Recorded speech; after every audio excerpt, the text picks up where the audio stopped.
What's going on, everybody? Welcome to another episode of Hugo Smokes. I'm your host, Hugo, and today I'm going to be smoking and reviewing the Arturo Fuente Anejo Reserva number 60, and this here is a 6 1/4 by 48 Corona Gorda cigar, which is wrapped in a Connecticut Broadleaf wrapper over binders and fillers from the Dominican Republic.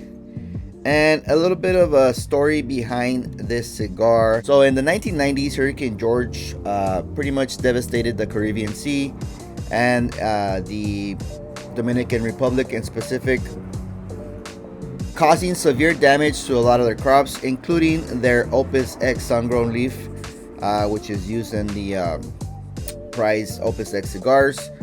So instead of kind of getting rid of that project, Carlito Fuente decided to put a Connecticut Broadleaf wrapper over that blend, and that's where the Añejo was born. This cigar here was released in 2011, and the Añejo lines are released only twice a year, during Father's Day and around Christmas. This cigar here was actually sent to the channel by Roger Working Man Cigars a while back, and I'm finally digging into his bomb to finish some reviews. So let's go ahead and remove the sleeve and take a look at this beautiful chocolate colored wrapper, which is very, very dark in appearance, but it's kind of silky in texture as well. Several prominent veins, and your typical Arturo Fuentes band there. And let's appreciate the nice cap as well, and nicely packed foot, as you can see. So overall, nice looking cigar. Oh, smells like charred and very earthy. So let's go ahead and cut it up and test the draw.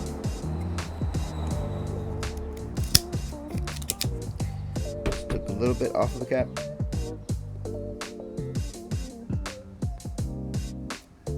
A little bit snug for my taste. Oh, by the way, I am rocking the 2024 Champions hat. Just came in the mail today, so thought it would be appropriate to wear it. And like a spice and barnyard note on the cold draw. All right, let's go ahead and light it up and see what we get.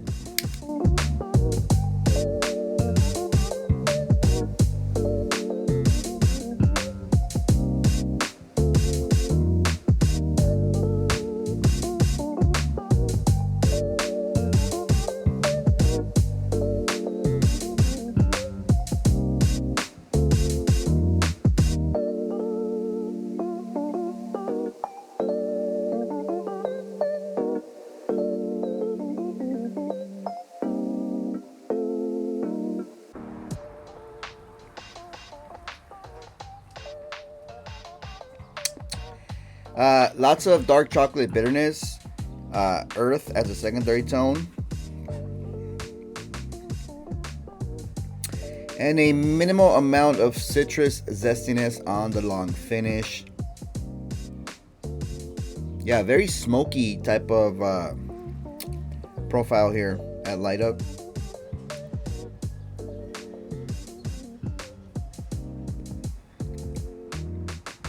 Just leaves like an embalmment on your tongue and inside your mouth. All right, let me go ahead and see what the retrohale has to offer.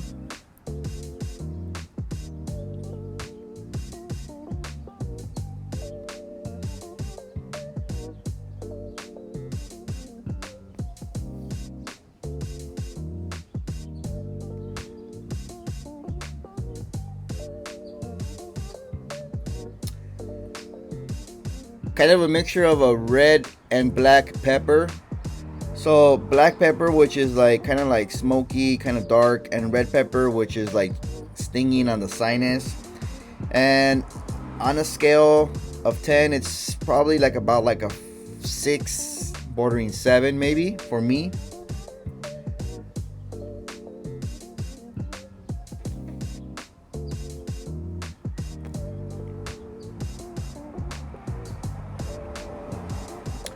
Getting a floral bouquet as a secondary note and undertone.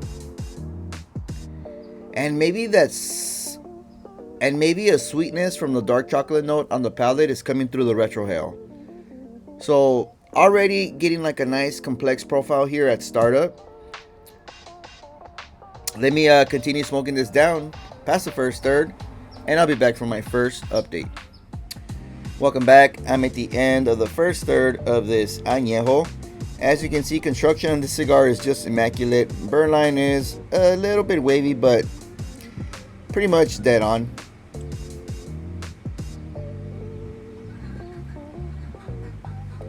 And as far as the flavor profile here at the end of the first third, fairly consistent with light up. However, on the palate, now getting that smoky note as a primary note, and it's more like a coffee smokiness and bitterness on the palate. Still getting some floralness, lots of bitterness on the palate as well. Some spice maybe that's also contributing to the tingle on the tongue.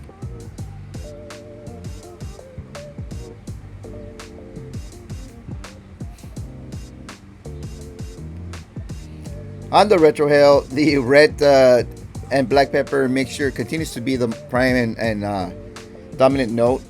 This thing is a solid 7 out of 10, so it's quite up there. No tear in my eye, but maybe if I take a few more retros, it'll come out. Still getting a little bit of a chocolate sweetness on the retrohale and coffee bitterness on the long finish. So yeah, definitely a pretty bold, spicy cigar in my opinion, for my palate at least. So let's continue smoking this down past the second third, right below this primary band, and I'll be back for my next update. Welcome back. I am at the end of the second third of this Añejo. The ash just fell before this take. I actually tapped it, but you can see it's nice and stacked still. I touched it up once here in the second third. It was going out a little bit, so I just, helped it out.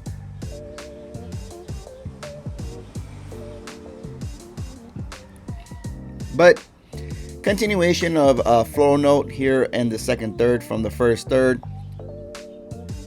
Also getting lots of bitter coffee and dark chocolate notes, as well as the secondary and undertones. And got a medicinal type of note on the long finish. I guess you can call it kind of like herbal maybe, but like that cough syrup, get that lingering medicinal taste. The retrohale has not simmered down whatsoever from the first third. Still stinging like about a 7 clicks out of 10. Whew. And mainly from that red pepper / chili spice on the retrohale. Getting some floralness as well as a secondary tone, and on the very long finish, getting like a charred molasses semi-sweet note, kind of caramelized type of note. Not very prominent, just like nuanced on the retrohale, and that's pretty much all I'm getting, man. It's still a bold cigar. Definitely gonna recommend this cigar for Salsa to Smoke on his challenge. So yeah, man, let me continue smoking this down. Hopefully I can finish this cigar, and I'll be back for my final update and closing thoughts on this Añejo. Welcome back. I am at the end of this Añejo number 60. As you can see, the construction on this cigar is pretty immaculate. No more touch-ups, and the burn line is pretty straight.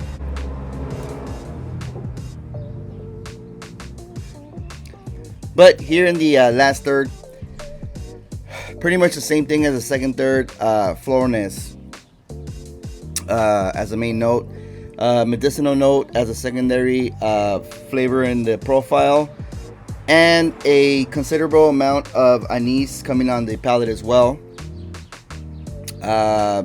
Lots of charredness going on the palate as well, like a smoky wood. Just leaves a lingering charredness on your palate throughout the cigar pretty much. On the retrohale, mainly getting an herbal note, some charred wood as well, and maybe a little bit of that floriness coming through as a undertone.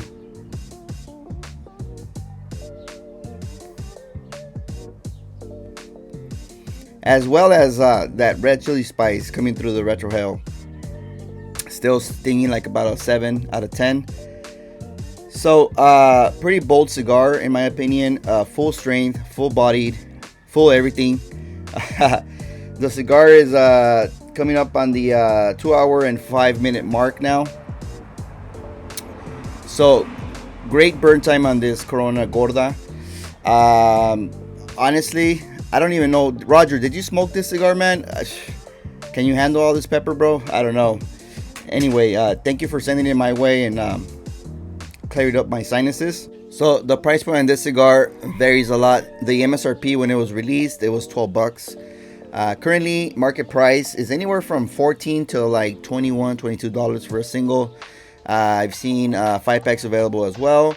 And this one comes in a box of 25 for, you know, as cheap as $3.75 to all the way to $4 something, $4.20, $4.30, something like that. Again, it's only available during Father's Day and during Christmas. So hopefully I can release this video before the end of the year. That's when the cigar is going to be available. By the way, this is the first añejo I have. I want to try a bigger ring gauge just to see how it compares, if it's still as spicy. I know that some people enjoy like the Belicosos, which is like a 50 something ring gauge, 54 maybe, I'm not sure. Another point I can draw from this experience is that the wrapper does really influence a lot of on the flavor on the cigar because of this, you know, accidental blend. They put the Connecticut wrapper on it. Typically, in my experience, I have not found an opus to be as spicy and bold as this cigar. So definitely at least 50% or more of the flavor is coming from that broadleaf. So when you ask, hey, does the wrapper influence the flavor on a cigar? Heck yes, it does. This is your proof right here. So that's all I have on this review. I would rate this cigar a single or a double pickup in my opinion. Yeah, the spice level was just like out of this world. It was pretty bold. I would want Cigar Hound Dog to try this cigar, see what he thinks about it. But yeah, thank you guys for watching. Don't forget to catch our Wednesday night podcast on the Stogie Society channel. I'll link it up here. I'll link some other Arturo Fuente cigars so you can check them out as well. That's been my review on this Añejo number 60. Thank you guys for watching. Don't forget to comment, like, and subscribe, and I'll catch you guys on the next one.